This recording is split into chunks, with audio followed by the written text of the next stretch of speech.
दर्शकबिन नमस्कार। कार्यक्रम पालिका दर्पणमा यहाँलाई स्वागत छ। कार्यक्रम पालिका दर्पणमा हामी विभिन्न पालिकाका गतिविधिहरू लिएर यहाँहरूमाझ उपस्थित हुने गर्दछौँ। यसै क्रममा आज हामी प्रदेश 1 को सुनसरी जिल्लामा रहेको हरिनगर गाउँपालिका जुन नेपाल भारतको सीमा क्षेत्रमा पर्दछ र यस गाउँपालिकामा कसरी काम भइरहेको छ, यहाँका जनप्रतिनिधिहरू आइसकेपछि के कस्ता काम भए र त्यहाँका जनताहरूले कस्तो अपेक्षा लिएर जनप्रतिनिधि जिताएर पठाएका थिए र त्यो अनुसार काम भइरहेको छ कि छैन भन्ने कुराहरू बुझ्नलाई हामी पालिकावासीसँग र पालिका जनप्रतिनिधिहरूसँग समेत कुरा बुझ्न गइरहेका छौँ। यसै सन्दर्भमा पालिका कस्तो पालिका हो या के काम भइरहेको छ भनेर यस गाउँपालिकाका अध्यक्ष गफ्फार अन्सारीसँग कुरा बुझ्न गइरहेका छौँ। सबभन्दा पहिले त यो विकट क्षेत्र हो। हरिनगर गाउँपालिका भनेको दुर्गम क्षेत्र। यसलाई पहाडीमा जसरी दुर्गम क्षेत्र छन् त्यस्तै यो तराईको लागि दुर्गम क्षेत्र हो र यहाँ धेरै नेताहरू चुनाव जितेर जानुभयो। 50औं वर्षदेखि यहाँबाट कुनै विकासका पूर्वाधारहरू राम्रोसँग थिएन र हामी भर्खर निर्वाचन यो संहिता लागू भइसकेपछि पहिलो निर्वाचनमा हामी यहाँबाट जितेपछि र दक्षिण बेलको हरिनगर गाउँपालिकाको कुनै पनि वार्डमा बाटो राम्रो थिएन र हामीले सबै लगभग 7वटा बाटो एकैचोटि हामीले बहुवर्षी बनाएर 7वटा बाटो बनाए र 7वटा बाटोमा लगभग 9वटा 10वटा पुलहरू पनि हामीले अहिले कम्प्लिट गरिसकेका छौँ र अहिले हाल फेरि हामी 4वटा बाटोको सुरुवात गर्न गइरहेका छौँ। यति मात्र होइन, तपाईँको हरिनगर गाउँपालिकामा 7वटा वार्ड छन्। वार्डमा 2टा वार्ड मात्रै वार्ड कार्यालय थियो। 5वटा वार्डबाट कार्यालय हामी नयाँ बिल्डिङहरू बनाए। यहाँ तपाईँको एउटा बसन्तपुर, साबिकको बसन्तपुर र अहिले हरिनगर गाउँपालिकाको 5 नम्बर वार्ड, साबिकको 3टा वार्ड पारिपट्टि खरापाटी पर्छन्। त्यहाँका जनताहरूले बिजुली देखेको पनि थिएन। त्यहाँ हामीले घर घरमा बिजुलीको व्यवस्थापन गरिदिएँ। त्यहाँ स्वास्थ्य उपचौकी हामीले त्यहाँ व्यवस्थापन गरिदिएँ र अहिले स्वास्थ्यको 15 बेडको हस्पिटलको पनि अब हामीले टेन्डर प्रक्रिया गरिसकेपछि अब ठेकेदारले काम सुरुवात गरिसकेको छ यहाँ हाम्रो हरिनगर गाउँपालिकामा। अब भर्खरै हामीले हरिनगर गाउँपालिकाको भवनको जग्गा भर्खर पास गराएर अब हाम्रो भवनको पनि टेन्डर प्रक्रिया अगाडि बढिसकेको छ। त्यसकारणले यहाँ हामीले धेरै जुन संरचनाहरू केही थिएन, यहाँको जनताले बाढीमा, यहाँका जनताले किसानहरूले खेतबाट उब्जाएको बालीहरू सही टाइममा सही ठाउँमा पुर्याउन पनि गाह्रो थियो। विद्यार्थी भाइ बहिनीहरूलाई स्कुल आउनको लागि बाटो थिएन। यहाँका हाम्रा बिरामी भएका महिला दिदीबहिनीहरू जो घरमा रातिको बेलामा पीडा भोग्थ्यो त्यसलाई पनि हामीले सहज बाटो बनाएर सहज बनाइदिएको छु। त्यसबाट यहाँका जनताले अब उता बिराटनगर जानको लागि हरिनगर गाउँपालिकाबाट त्यही 10 देखि 15 मिनटमा बिराटनगर पुग्न सकिन्छ। 15-20 मिनटमा इनरवा पुग्न सकिन्छ। जबकि त्यो इनरवा जानको लागि 2 घण्टा लाग्थ्यो, बिराटनगर जानको लागि 2.5 घण्टा लाग्थ्यो। अब कुनै वार्डमा जानको लागि हामीले 7वटा वार्डमा यहाँ सदरमुकाम हरिनगर गाउँपालिका आउनको लागि मुस्किलले 10 देखि 15 मिनटभित्र यो गाउँपालिकाको भित्र आउन जनतालाई अब सहज भएको छ र सेवा लिन सहज भएको छ। त्यसकारण जस्तो तपाईँले अघि भनिरहनु भएको छ, भाडामा हामीले बसेर अहिले पनि काम गरिरहेको छौँ। जस्तो भाडाबाट चाहिँ सेवा गर्न कतिको अप्ठ्यारो छ, चुनौती छ? होइन, धेरै चुनौती छ। आफ्नो भवन नभएपछि भाडामा अब नेपाल सरकारले अब हामीले आफ्नो भवन हुँदाखेरि पैसा पनि बस्थ्यो र यहाँ हामीले एउटा भवनको कारणले 4टा घर भाडामा लिनु परेको छ। स्वास्थ्यको शाखा छुट्टै हामीले भाडा लिएको छु, स्वास्थ्यको लागि छुट्टै लिएको छु, कृषिको लागि छुट्टै लिएको छु, गाउँपालिका प्रशासन कार्यालयको लागि छुट्टै लिएको छु। आफ्नो भवन भएपछि यो सबै एकै ठाउँमा त्यहाँ अटाउन सकिन्छ, त्यहाँ काम गर्न सजिलो हुन्छ र निगरानी गर्न पनि अध्यक्षलाई सजिलो हुन्छ। अब कृषिमा निगरानी गरौँ भनेदेखि कृषिको भवन टाढा छन्, उता तपाईँको स्वास्थ्यको भवन टाढा छन्, शिक्षा शाखा टाढा छन्। अब एउटै भवनमा भएपछि सबैको निगरानी सबैलाई हामीले एकमुष्ट हिँडाउन सजिलो हुन्छ भनेर हामीले यो भाडाभन्दा आफ्नो निजी भवन होस् भन्ने चाहनालाई राखेको। अब त्यसमा हामीले यसपालि टेन्डरको प्रक्रिया अगाडि बढाएको छु। सकभर हामीले यही छिटो 1-1.5 महिनाभित्र हामी शिलान्यास गरेर काम अगाडि बढाउँछौँ र त्यसमा नेपाल सरकारसँग पनि हामीले केही रकमहरू माग गरेका छौँ र अब हामी छिटो 4-5 वटा बाटोहरू शिलान्यास गर्ने क्रममा छौँ। हाम्रो टेन्डर प्रक्रिया कम्प्लिट भइसकेको छ। यो 3-4 वटा बाटो भइसकेपछि हरिनगर गाउँपालिकाको मुहार फेरिन्छ। शिक्षामा तपाईँको अमूल परिवर्तन ल्याएको छु। यहाँका भाइ बहिनीहरूले त्यो हाम्रो अहिले कम्प्युटर सिस्टमबाट पढाइ चालु गरेको छु समुदाय स्कुल, धार्मिक स्कुलहरूमा, जो तपाईँको निजी स्कुलमा छैन। इङ्ग्लिस टक भनेको एउटा त्यो साना बच्चाहरूलाई त्यो पढाउने विधि हो। त्यो हामीले लगभग 42 वटा समुदाय र धार्मिक स्कुलमा व्यवस्थापन गरेका छौँ। त्यो टिचरहरूलाई हामीले उन्नत तालिम दिएर तिनीहरूलाई व्यवस्थापन गरेका छौँ। यहाँ हाम्रा स्वास्थ्यमा महिला दिदीबहिनीहरूलाई हामीले यहीँ 32 सेन्टर हरिनगरमा व्यवस्था गरेका छौँ। अब हामीले छिटोभन्दा छिटो घुस्कीमा 32 सेन्टर हामी उद्घाटन गर्न गइरहेका छौँ। त्यसै गरेर अब हामीले निकट भुटामा एउटा उद्घाटन गर्छौँ। 3टा 32 सेन्टर भएपछि यहाँका महिला दिदीबहिनीहरूले जुन पीडा बच्चा पाउने बेलामा हुन्छ त्यो पीडा कम हुन्छ, सहज हुन्छ। त्यसलाई विराटनगर धरान जाने आवश्यकता पर्दैन। यी सबै समाधान हुन्छ। हामीले एमबिएस डाक्टरको व्यवस्थापन गरिसकेका छौँ। त्यसै गरी हामीले कृषकहरूको घर दैलो, कृषकहरूको आँगनमा गएर, कृषि क्षेत्रमा गएर कृषिका क्षेत्रमा के कस्ता काम भइरहेका छन् भन्ने कुरा नि बुझ्ने जमर गर्छौँ। पहिले कृषिका कर्मचारीले के गरिराख्नु भएको छ, कसरी काम गरिरहेको छ भनेर हामीले कृषि क्षेत्रका कर्मचारीसँग बुझ्दाखेरि उहाँहरूले चाहिँ यहाँको माटोको समस्या लगायतका विभिन्न समस्या भएका कारणले गर्दाखेरि पहिले माटो चाहिँ परीक्षण गर्ने कामहरू पनि भइरहेको छ। यहाँको उर्वरा शक्ति, रासायनिक मल अत्याधिक कारणले गर्दाखेरि चाहिँ उर्वरा शक्ति घटेको र अन्य मल बिउहरू वितरण गरिरहेको कुराहरू उहाँले बताउनु भएको छ। उहाँहरूकै मुखबाट सुनौँ के गरिराख्नु भएको छ त। गाउँपालिका अन्तर्गत कृषि विकास शाखाले हालसम्म नयाँ प्रविधिको बारेमा, कृषि प्रविधिको बारेमा ट्रेनिङ सञ्चालन गर्ने, त्यसपछि यहाँ जुन वर्षेनी अचेल तपाईँको रासायनिक खादमा जुन हाम्रो खेती निर्भर भएको छ, युरिया, डिएपी, पोटास लाउने गर्छ, त्यसले गर्दा के भयो, खेतको उर्वरा शक्ति धेरै घटिसक्यो र त्यसमा अब कुन जग्गामा, कुन माटोमा कुन खाद्य तत्त्वको कमी छ या बढी छ त्यसको पत्ता लगाउन माटो जाँच गराउनुपर्छ। त्यो पोत पनि हामीले माटो जाँच गराउने कार्यक्रम राखेको थियो। माटो टेस्ट गर्ने, सोइल टेस्ट गर्ने थियो। यसपालि अब ट्रेनिङ छ। हामी 7 वडामा कृषकलाई अब कृषक तरकारी बाली, त्यसपछि खाद्यान्न बाली, सबै बालीहरू सम्बन्धी यसपालि, त्यसपछि पारम्परिक खेती सम्बन्धी पनि तालिम छ। यसपालि हामीले यो गहुँ बिउ सकेर वितरण सकेपछि हामीले अब सञ्चालन गर्ने हाम्रो एउटा योजना छ। त्यसै गरी कृषकहरूले के पाइरहेका छन् र के थियो उनीहरूको अपेक्षा लगायतका कुराहरू पनि कृषकहरूकै मुखबाट सुनौँ। सहयोग त यही हो सर कि तर गहुँ वितरण गर्दैछ, अब दिइराखेको छ पूर्जी अनुसारमा। हाम्रो कृषकको धेरै खुसी छ। हाम्रो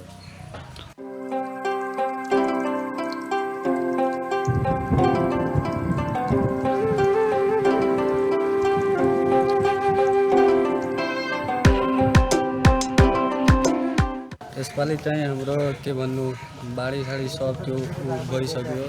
त्यही भएर गाउँपालिकाले हामीलाई गाउँपालिकाले घिउ उपलब्ध गराइदिनु भयो। त्यसको लागि हामी धन्यवाद दिन चाहन्छौँ।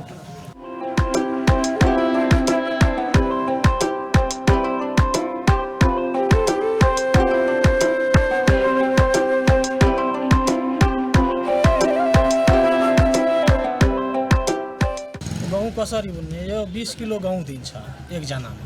एकजनामा 20 किलो दिँदाखेरि त अब 10 कट्ठा बुन्छ, कसैले 2 बिघा 4 बिघा बुन्छ, त्यो त धेरै दिँदैन। 20 किलोको सिफारिस मात्र गर्छ। त त्यो गहुँले त पुग्दैन। धान त्यो खादमल पनि दिनु पर्यो। त्यो खादमलको चाहिँ व्यवस्था गर्दैन गाउँपालिकाले। यो हामीहरूलाई व्यवस्था चाहियो। सबैभन्दा पहिले खादमल। त्यो खादमल हुँदाखेरि अनि नहुन्छ।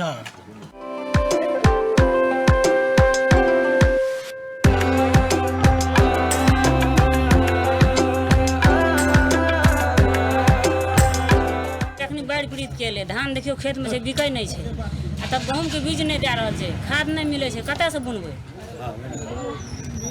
खाद देते गहूम बीज देते तब न बुनबै। एक गाड़ी डूब गेलिए, किसान सब डूब गेलिए से अखनी कोई सहूलियत नहीं भए रहल छै। मोरा खाद चाहिए न, तब न देबै खेत में, तब न गहूम उपजतै। बाड़ी लगेबै, फेर मकई लगेबै।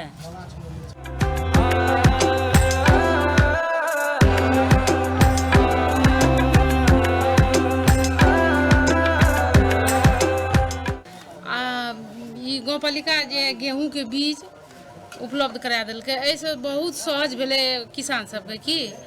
और जे छै कहैके बाद जते धान रहे हमरा सबके ए एरिया के सब गल गेलै। और जे छै एहिमे मॉल तल उपलब्ध करा देतियै, कुछ सहयोग से कुछ राहत मिलतियै। हमरा आरके ई जे छै नेपाल देश कृषि प्रधान कहि रहल छै, लेकिन ओहिमे की भेलै हमरा आरके धान जे छै ने 10% नहि बचलै। सब जे छै बीघा के बीघा, हमरा जे छै ने 1.5 बीघा में 3 मन धान भेलै। आब सोचि सकै छियै कि जे कते लगानी लागलै कि किछो न हमरा ऊपर भेलै। त्यसै गरी स्वास्थ्यको क्षेत्रमा के कसरी काम भइरहेको छ? यो क्षेत्र भनेको मुस्लिम मधेसी लगायतको बाहुल्य क्षेत्र रहेको क्षेत्रमा स्वास्थ्यका क्षेत्रमा के कस्ता काम भइरहेको छ भनेर हामीले यसै पालिकाका स्वास्थ्य कर्मचारीसँग बुझ्ने कोसिस गरेका छौँ। उहाँका अनुसार यहाँनिर गरिबीको रेखामुनि परेका 50,000देखि 1 लाख परिवारहरूले यीबाट चाहिँ सेवा लिने गरेका छन्। छिमेकी पालिकाहरू देवानगञ्ज गाउँपालिका, बर्जु गाउँपालिका लगायत अन्य पालिका छिमेकी पालिकाहरूबाट पनि यहाँनिर सेवा सुविधा लिन आइरहेको कुराहरू उहाँहरूले जानकारी दिनुभएको छ। उहाँकै मुखबाट सुनौँ के गर्दै हुनुहुन्छ, के छ अवस्था यहाँ? अब यो बनिसकेपछि यो हरिनगर प्राथमिक स्वास्थ्य केन्द्र अहिलेको जुन अवस्था छ, अब अस्पताल हुँदैछ 15 बेडको। अब यसको क्याचमेन्ट एरिया भनेको तपाईँको हरिनगर गाउँपालिका समग्र भइ नै गयो। तपाईँको त्यसपछि देवानगञ्ज आउँछ, बर्जुको केही भाग आउँछ र यतातिर केही भाग गढीको पनि आउँदो रहेछ क्या यहाँ सेवा लिन। अनि यी सबैमा कम्तीमा पनि अब के स्पेसलाइजेसन हुन्छ भने बर्थिङ त भइ नै गयो। मेडिकल तपाईँको फिजिसियनहरू नै भइ नै हाल्छन्। अर्थोपेडिक सेवा पनि हुन्छ, गाइने अलरेडी भएकै छ। र त्यसपछि दन्त सेवा पनि यहाँ सुरु हुन्छ। आउने यो भेगको कम्तीमा पनि मलाई लाग्छ 75देखि 1 लाख मान्छे जुन हुन्छ नि यहाँ, अब गरिबीको रेखामुनि, तिनीहरूले चाहिँ पहिलो प्राथमिकता यहाँ पाउँछन् क्या। अनि त्यसले गर्दाखेरि स्वास्थ्यमा हुनुपर्ने सुधारहरू हुन्छ। तिनको आर्थिक हिसाबले पाउनुपर्ने भने पाइपर्ने ठाउँ भनेको यही अस्पताल हो। यो अस्पतालले गर्दा तिनलाई अब विराट धरानतिर जानुपर्ने बाध्यता चाहिँ कम गर्छ।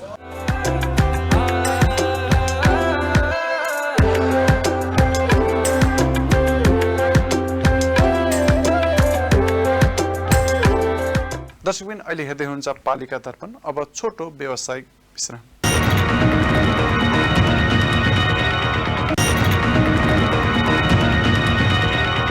कार्यक्रममा पुनः स्वागत छ यहाँलाई। त्यसै गरी हामीले पालिकामा भइरहेका अन्य गतिविधिहरू के कस्ता रहेछन् त?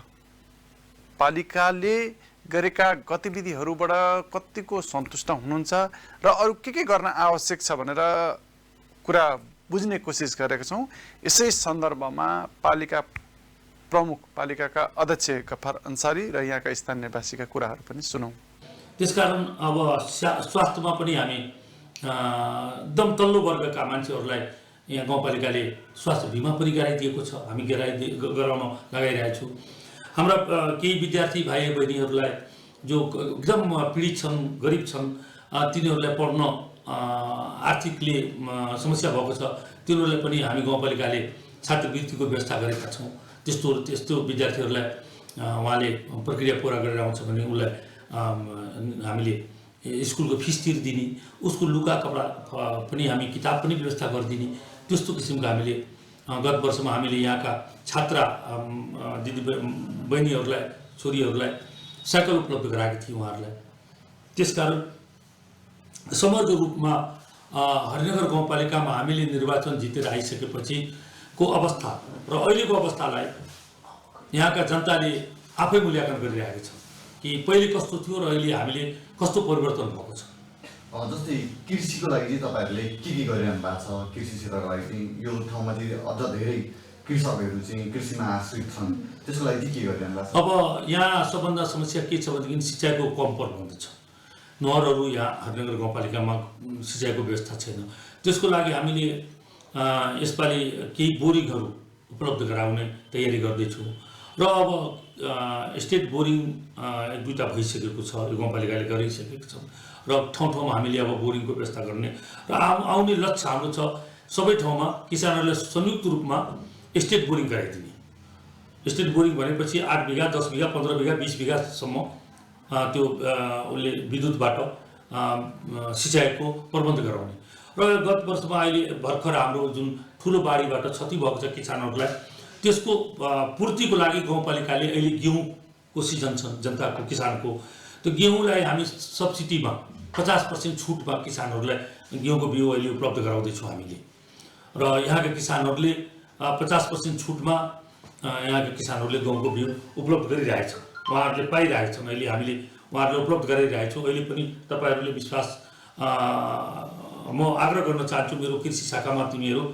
अहिले गएर त्यहाँको फोटो लिनुहोस्। किसानहरूलाई मैले अहिले भर्खरै 3-4वटा किसानलाई आफै हातबाट उहाँहरूलाई सब्सिडीको बाट बिउ उपलब्ध गराएको छु र त्यस्तै किसिमको किसानको लागि यहाँ हामीले मकैको पकेट एरिया बनाएको छु, धानको पकेट एरिया बनाएको छु। उनीहरूलाई पनि हामी व्यवस्थापनमा लागिरहेछु। किसानलाई धेरै क्षति भएको छ यो चोटिको बाढीले, त्यसलाई कसरी पूर्ति गर्ने, त्यसलाई कसरी ठिक ठाउँमा ल्याउने, किसानलाई त्यो पुरानो अवस्थामा कसरी फर्काउने, त्यतातिर गाउँपालिकाले ध्यान बढाइरहेछ। किसानलाई त्यो किसिमको कार्यक्रमहरू ल्याएर तरकारीको बिउ फ्रीमा दिने, उपलब्ध गराउने। त्यस्तै अब अहिले हामीले सिजन छ गेहुँको मकैको, यो हामीले बिउहरू बढीभन्दा बढी उपलब्ध गराउने, सब्सिडीमा उपलब्ध गराउने। गाउँपालिकाले आधा पैसा त्यो उसमा दिइरहेछ। जस्तो अबको योजना चाहिँ के छ गाउँपालिकाको? अबको योजना अब हामीले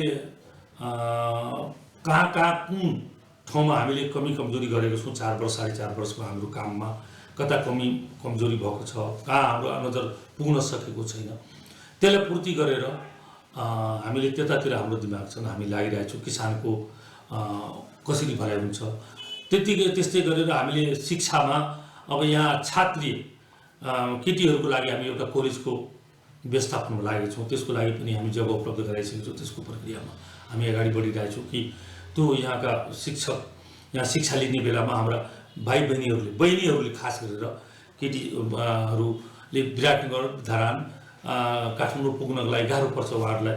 यहाँ हामीले एउटा उसमा कमसेकम यहाँका विद्यार्थी भाइ बहिनीहरूले इन्जिनियर डाक्टर नर्स अनिमी कसरी पढ्छ त्यतातिर हाम्रो ध्यान गइरहेछ। त्यतातिर हाम्रो हामी त्यतातिर अब अगाडि बढ्न लागिरहेछौँ। यहाँ किसानहरूले कसरी उत्थान गर्ने, अब बाटो त बनाए तर बाटोमा हिँड्नको लागि कसरी हिँड्नुपर्छ, बाटोमा बनाइसकेपछि शिक्षालाई अब कसरी जोड्ने, स्वास्थ्यलाई कसरी जोड्ने, किसानलाई कसरी जोड्ने, त्यतातिर हाम्रो योजना छन्। त्यो अब आउने आगामी चुनावमा हामी त्यो योजना बनाउँदैछौँ।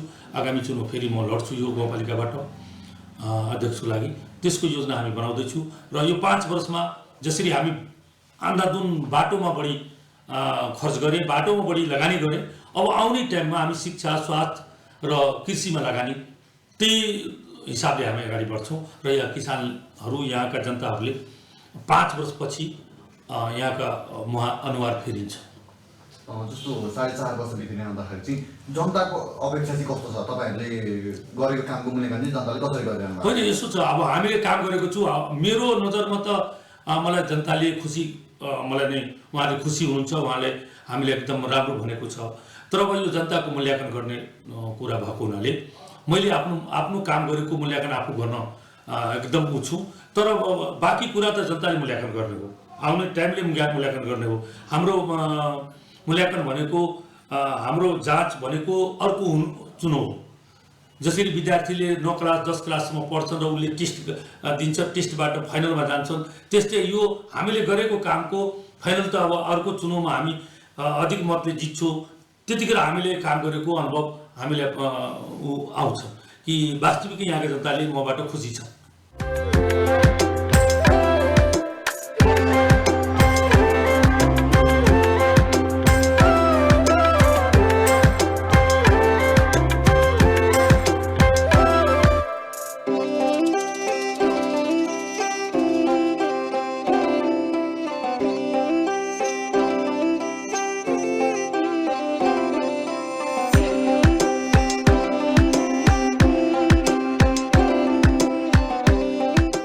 गाविस हुँदाको बखतमा र अहिलेको गाउँपालिका भइसकेपछि विकासमा धेरै आयामहरू थपिएका छन्। जस्तै अब हाम्रो गाउँपालिका कार्यालयका भवन थिएन, अरूको जग्गामा थियो। हाल अहिले के भन्छ आफ्नो जग्गा किनेर 6 कोठा 7 कोठाको भवन बनिसकेको छ। गाउँघरका बाटाहरूमा माटो ग्राभेल भएर बाटो एकदम चुस्त दुरुस्त छन् र केही बाटोहरू पक्की पनि भइसकेका छन्, कति बाटोहरू छ र विकासको क्रममा छ। यहाँ के भन्छ आर्थिक उन्नति हुने किसिमले अनेक किसिमका ब्याङ्कहरू, कार्यालयहरू, इलाका प्रशासन जस्ता अफिसहरू आएर यहाँका जनताहरूलाई शैक्षिक विद्यालयहरूको पनि सुधार भएको छ। शैक्षिक, आर्थिक र अरू यातायातको क्षेत्रमा पनि जनताले सुविधा भोगिरहेका छन्। पहिले त धेरै गाह्रो थियो यहाँको जनतालाई, हामीहरू पनि नेताहरू पनि सबैले गाह्रो थियो के जानलाई। बाटो बिग्रेको थियो, पुलसुल थिएन राम्रोसँग। जहाँ 5वटा पुल चाहिने थियो एउटा थियो, खोला तर जानु पर्थ्यो। अहिले चाहिँ जम्मै ठाउँमा पुलसुल पनि भइसकेको छ। कहीँ कतै बाँकी छ भनेदेखि यसले उसको लागि कामको यसले चाहिँ काम गर्नलाई तयार छ, उनीहरू गरिरहेको छ। आशा गर्दैछु कि 1 साल 2 साल भित्रमा चाहिँ कम्प्लिट भइहाल्छ।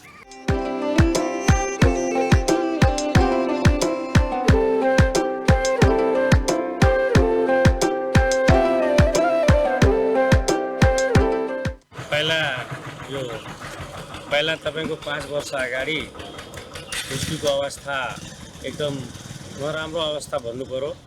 यहाँको जनतालाई पैदल हिँड्नुपर्ने अवस्था थियो। अनि हैनगर गाउँपालिका बिचमा छ, दुईतिर खोला छ। अनि खोलाले पटक पटक चापिराखेको छ हाम्रो पालिकालाई, पुरै जनतालाई। अहिले पनि क्षतिग्रस्त बनाएको छ, सम्पूर्ण धान बाली नष्ट भएको छ। धेरै समस्याहरू पहिला पनि थियो, अहिले त अब आएको थियो, त्यो सकियो। तर यो अब बाटोघाटो अहिले जुन पालिकाबाट हाम्रो धेरै राम्रो भएको छ। मोटर गाडीहरू पहिला चलिराखेको थिएन, यहाँ मोटर गाडीहरू चलिराखेको छ, एम्बुलेन्स चलिराखेको छ। मतलब आग लागेमा दमकलहरू पनि आउँछ। तपाईँको जे पनि सुविधाहरू मतलब अहिले छ, त्यो पहिला थिएन, त्यो एकदम गाह्रो थियो। वास्तवमा पहिलाको जुन जनताको पीडा थियो त्यो अहिले त अब समय त्यसमा लाग्छ धेरै बोल्न, त्यो हामी त्यतातिर जाँदैन। अब पहिलाको जुन समस्याहरू थियो यहाँ अहिले धेरै समस्याहरू थियो। रेमिडहरू पनि यहाँ थिएन, धेरै समस्याहरू थियो। यिनीहरूमा हाम्रो सदरमुकाम जान हिँडेर जानु पर्थ्यो, साइकलमा जानु पर्थ्यो, भरिया बोकेर जानु पर्थ्यो र भरिया बोक्ने क्रममा पनि धेरै कतिजनाको मृत्यु पनि हुन्थ्यो। यस्तो बिरामीहरूको पनि समस्या थियो। अहिले त्यस्तो उ छैन, धेरै फरक भएको छ।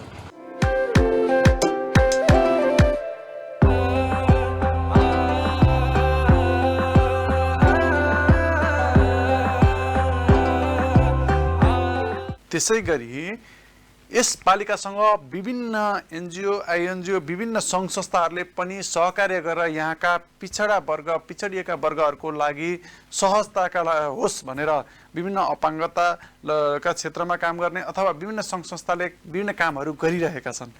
त्यसै सन्दर्भमा अहिले हामी यस पालिकामा पुग्दाखेरि अपाङ्ग बाल अस्पतालले यस पालिकासँग सहकार्य गरिरहेको कामका विषयमा पनि यस अपाङ्ग बाल अस्पतालका प्रतिनिधिसँग गरिएको कुराकानी हेरौँ। समग्रमा भन्नुपर्दा हामीले यो अपाङ्गता भएका बालबालिकाहरूलाई सेवा पुऱ्याएको 37 वर्ष भइसक्यो होइन। यो हामी नेपालको प्रत्येक कुना काप्चामा पुगेर यस्ता शिविरहरू गर्ने गर्छौँ र विशेष गरेर शारीरिक अपाङ्गता हाडजोडी नसा मांसपेशी भएका बालबालिकाहरूलाई जो चाहिँ 18 वर्ष उमेर समूहका छन् त्यसमा चाहिँ यहाँ सेवा पुऱ्याइन्छ। र हाम्रो टिममा चाहिँ डक्टर हुनुहुन्छ, फिजियोथेरापिस्ट हुनुहुन्छ, अनि यो कृत्रिम हात खुट्टा नाप्ने टेक्निसियन हुनुहुन्छ, अनि नर्सेसहरू हुनुहुन्छ। यो विभिन्न किसिमका चाहिँ स्वास्थ्य कर्मीहरूले यहाँ सेवा पुर्याउनुहुन्छ र अपरेसन गर्नुपर्नेलाई हाम्रो अस्पताल बनेपामा छ, हामी त्यहाँको डेट दिन्छौँ। यहाँ चाहिनेहरू बैशाखी, वाकर, व्हिलचेयर होइन औषधि हामीले यहाँ प्रदान गर्छौँ, परामर्श गर्छौँ र अहिले करिब 50 जना जति बालबालिकाहरू आउनु भएको छ।